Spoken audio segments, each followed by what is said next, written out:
Olá para você que me acompanha aqui no canal do meu tio Oscar. Hoje a gente vai conversar sobre o filme vencedor do Oscar no ano de 2010, O Discurso do Rei. Não é a primeira vez que esse canal aqui se depara com um título indicado que está intimamente relacionado aos bastidores da realeza britânica. Para quem acompanha o canal há algum tempo, no ano passado a gente conversou sobre A Rainha, do ano de 2006, que retratava um período muito singular do reinado da Rainha Elizabeth II, atualmente ainda ocupando o posto de Rainha da Inglaterra. No entanto, o filme que a gente vai abordar hoje é sobre a história do pai da Rainha Elizabeth, o rei Jorge VI. I have received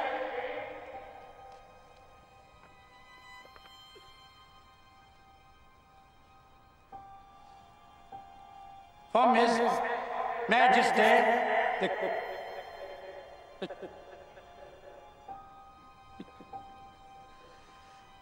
Bom, ser monarca pressupõe um status de poder que, se por um lado traz riqueza e privilégios, por outro também pode trazer muita pressão sobre esse cargo, além de características que podem ser terrivelmente sufocantes para o governante. Se a gente transportar essa característica para o Reino Unido, que nessa época retratada pelo filme ainda congregava vários estados-nação distribuídos pelo planeta, a tarefa se tornava ainda mais complicada. No entanto, o rei Jorge VI tinha um problema de fala. Ele não conseguia se comunicar facilmente, não conseguia transmitir os seus discursos de forma adequada. E essa, convenhamos, é uma característica essencial para qualquer cargo político ou chefe de estado. Naturalmente, essa sempre foi uma questão para ele, que então buscou ajuda médica, buscou alguns tratamentos, mas nenhum deles parecia muito efetivo para curar o seu problema da gagueira.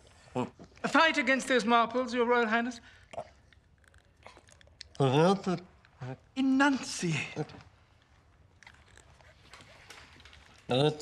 A little more concentration, Your Royal Highness. Swallow the bloody things! Jorge VI, que na realidade só recebeu esse título após assumir o trono, era muito cobrado pelo então rei Jorge V para tentar se curar dessa característica, para fazer um tratamento que fosse efetivo. Afinal de contas, ele sabia como era importante que um rei se comunicasse bem. Mas a verdade é que as chances do filho assumir o trono não eram assim tão grandes, já que ele era o segundo na linha de sucessão. Ainda existia o seu irmão antes dele. No entanto, essa remota chance de se assumir o trono acaba caindo por terra logo após a morte do pai, do rei Jorge V. O então rei Eduardo VIII, que era o filho mais velho, acaba surpreendentemente abdicando do trono em favor de um casamento com uma socialite norte-americana. E isso tudo com apenas alguns meses de governo. Como se não bastasse tudo isso, o mundo caminhava aí perigosamente para uma Segunda Guerra Mundial e o nazismo de Hitler crescia de forma vertiginosa pela Europa. O reino britânico precisava urgentemente de uma liderança, de um conforto e de um consolo. E como o rádio era o meio de comunicação daquela época, a voz era um elemento essencial para o novo rei. Papa, I don't think I can read this. This devilish device will change everything if you don't. In the past, all a king had to do was look respectable in uniform or not fall off his horse. Now we must invade people's homes and ingratiate ourselves with them. This family has been reduced to those lowest basis of all creatures. We've become actors. É a partir desse momento que a gente entende a importância de dois personagens que vão dar sustentação a essa história. A rainha mãe Elizabeth, interpretada pela atriz Helena Bonham Carter, e o terapeuta Lionel, interpretado por Geoffrey Rush. Você tem, portanto, aí o núcleo familiar, representado pela esposa do rei, que vai dar todo o conforto pessoal e mais íntimo de alguém que conhece ele de uma forma que poucas pessoas conhecem, e na outra ponta esse profissional que vai ajudar tecnicamente o rei a se recuperar e conseguir fazer os discursos sem grandes problemas. Ainda que a linha narrativa esteja fortemente galgada na trajetória do nosso protagonista, é indissociável a presença desses dois personagens que vão fazer a orquestração perfeita para a continuidade da história. Só existe uma verdadeira evolução do personagem e dos acontecimentos do roteiro em função desses dois personagens. E aí, mais uma vez, a gente tem um exemplo de filme que humaniza o aspecto do líder político ou do líder histórico. Ao invés de deixar ele numa redoma, como alguém intocável, como alguém que jamais pode ser acessado,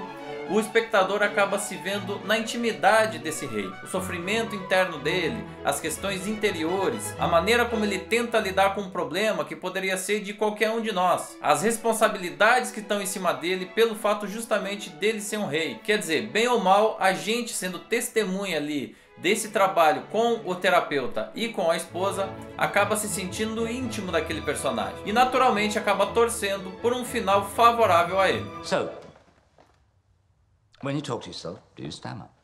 Of course not. Well, that proves that your impediment isn't a permanent part of you. What do you think was the cause? I don't know. I don't care.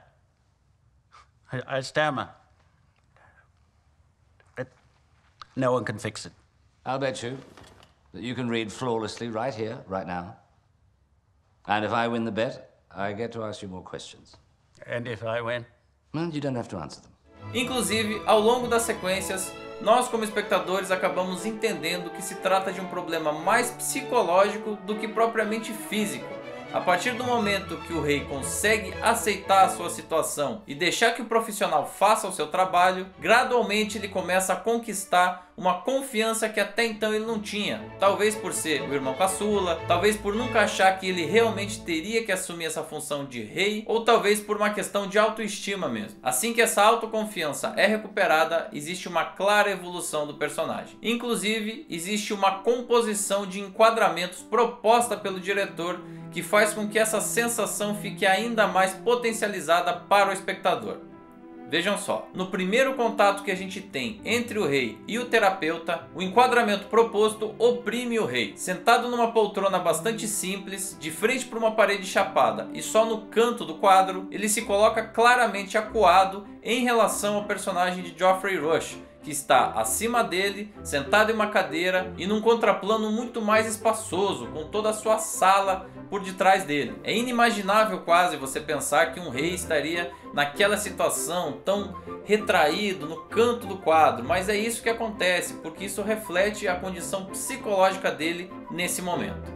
Mais à frente, depois que a gente já acompanhou toda a evolução do personagem, e aí já inclusive minutos antes do grande discurso que ele teria que proferir para todo o Reino Unido, ele já se coloca no centro de uma sala, frente a frente com seu terapeuta. E mesmo que ele tenha aí alguns momentos de bastante nervosismo em relação à situação que está prestes a ocorrer a ele, ele se solta mais, coloca em prática todos os ensinamentos que haviam sido passados para ele, chega até a dançar para tentar se concentrar e não se estressar tanto antes do discurso. Não existe mais aquela situação de estar acuado, de estar reduzido em relação aos demais. O que a gente sente ali é meramente um nervosismo que é natural em função da situação que está ali apresentada. Turn the hesitations into pauses and say to yourself, God save the king.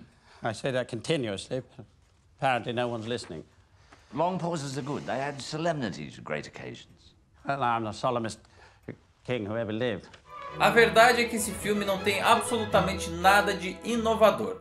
Ele não propõe uma nova dialética, nem uma nova narrativa, nem uma nova questão visual que já não tenha sido contemplada exaustivamente na história do cinema. Na verdade, pelo contrário, ele segue de forma rigorosa todas as regras clássicas que são necessárias para fazer uma história funcionar no cinema. Então a gente tem aí a história de superação pessoal a partir de um personagem protagonista que é muito próximo do seu espectador. E essa história é costurada a partir de outros personagens também bastante carismáticos que dão apoio a esse protagonista.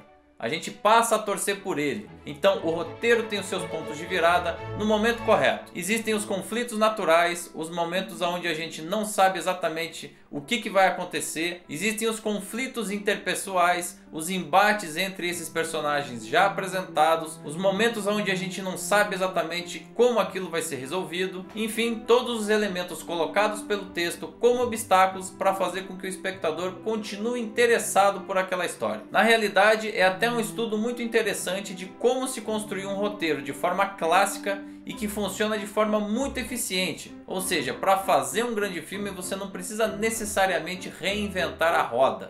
E esse é um grande exemplo disso. E para completar, já que eu estou falando do roteiro, eu ainda destacaria algumas passagens com aquele humor tipicamente britânico e que é irresistível. Vulgar but fluent. You don't stammer when you swear. Hey, bugger off. Is that the best you can do? Well, bloody bugger to you, you beastly bastard. Oh, a public school prig could do better than that. Shit. Shit, shit, shit, shit. Shit, shit, shit, shit, shit, shit, shit, shit. Yes. Shit. Defecation flows trippingly from the tongue. Because I'm angry. Do you know the F word? Fornication. Oh, Bertie. Bom, e se eu falei aqui que o filme depende de 3 personagens interligados pelas sequências, é justo também registrar que o elenco foi muito bem escalado. Começo aqui destacando Helena Bonham Carter, que até certo ponto está num papel um pouco incomum, já que a gente ficou muito acostumado a ver ela em papéis dos filmes do Tim Burton. Então muitas vezes a gente viu ela em ambientes fantásticos, que é bem o oposto do que está sendo visto aqui. Ela foi indicada por esse papel como atriz coadjuvante, no que parece muito justo, já que ela consegue segurar toda a responsabilidade de fazer esse papel de apoio para o nosso protagonista de uma forma muito segura. Deu para notar, inclusive, que versatilidade é uma característica da atriz. Geoffrey Rush também foi indicado pelo papel coadjuvante, sendo que ele já tinha vencido um Oscar no ano de 1996 como protagonista do filme Shine, Brilhante, que inclusive já foi analisado aqui no canal. Se você perdeu, volte nos arquivos e confira. Além de interpretar muito bem essa figura excêntrica, mas ao mesmo tempo contida, ele acaba sendo fundamental uma vez que o filme não tem um vilão clássico. Então o personagem dele acaba sendo o responsável por contrabalancear as ações do protagonista. Por fim, o inglês Colin Firth me parece perfeito para esse papel. Ele já tinha sido indicado uma vez ao Oscar pelo filme Direito de Amar, de 2009, e vem aqui com um desafio que é velho conhecido dos atores, que é interpretar um personagem real. Além de manter a autenticidade dos trejeitos e da personalidade original, ele ainda teve essa questão física, que é das limitações de fala do rei Jorge VI. Isso é sempre um desafio muito complexo, mas me parece extremamente bem executado. Para mim, o Oscar de melhor ator que ele venceu por esse filme foi muito bem dado.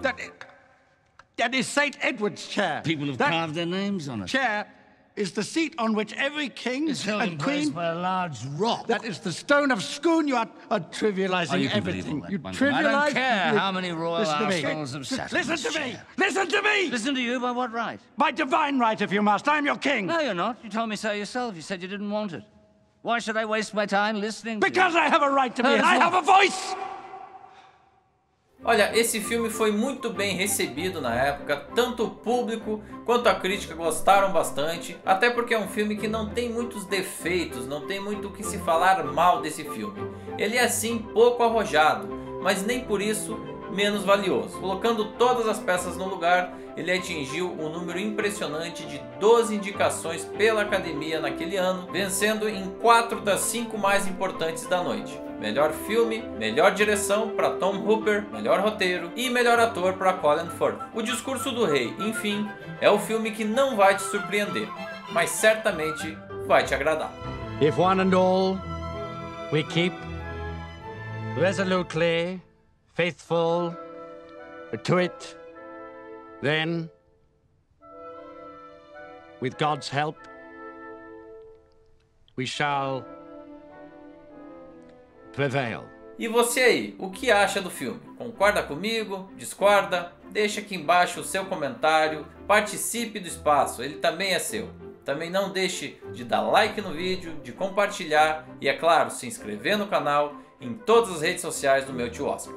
A gente segue falando dos filmes indicados pela Academia na categoria principal do ano de 2010 e a nossa próxima sessão vai ser 127 horas, também baseado numa história real, num personagem real, só que muito mais dramático. Dirigido por Danny Boyle, é a nossa próxima atração aqui do canal e eu te espero aqui.